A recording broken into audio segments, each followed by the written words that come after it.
So hello everyone, welcome back to YouTube channel. So my name is Shreshtha Das. তো আজকে আমি তোমাদের সাথে শেয়ার করতে চলেছি ভাইয়ের বার্থডের দিনের ব্লগ।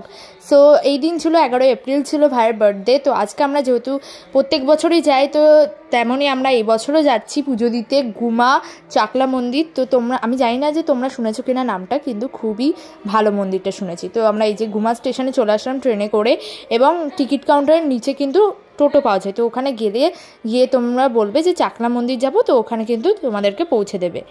আর নেবে হচ্ছে এখন 35 টাকা করে নেবে। তো ওখান থেকে তোমরা চলে আসবে একদম চাকলা মন্দিরে। আর এই মন্দিরটা কিন্তু খুবই সুন্দর ছিল, মানে ভেতরেও খুবই সুন্দর ছিল।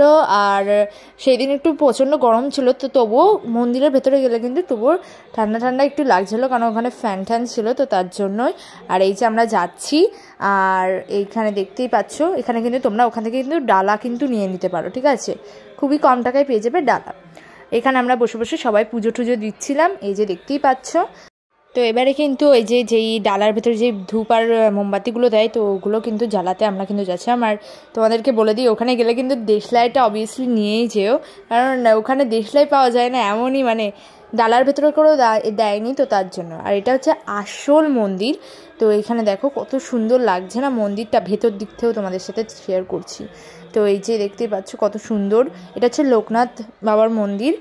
তো খুবই সুন্দর মন্দিরটা, এই যে তোমরা দেখো। আর ওখানে কিন্তু ভোগ প্রসাদ কিন্তু দেয়। তো তুমি যদি খিচুড়ি ভোগ খেতে চাও তাহলে 30 টাকা, আর মহাভোগ খেলে 70 টাকা। তারপরে কিন্তু বাড়ি এসে কিন্তু এই যে ভাইয়ের কিন্তু বার্থডে হচ্ছিল, তো এই যে দেখতেই পাচ্ছ।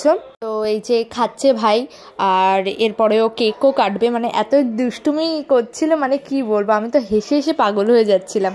এবারে ভাই কেক কাটছে, আর কেকটাও কাটছে না মনে হচ্ছে। তো এই যে দেখতেই পাচ্ছ, কেক কেটে প্রথমে নিজেই খেলো, তারপরে কিন্তু আমাকে দিল, আর তারপরে বাবাকেও দিয়ে দিল।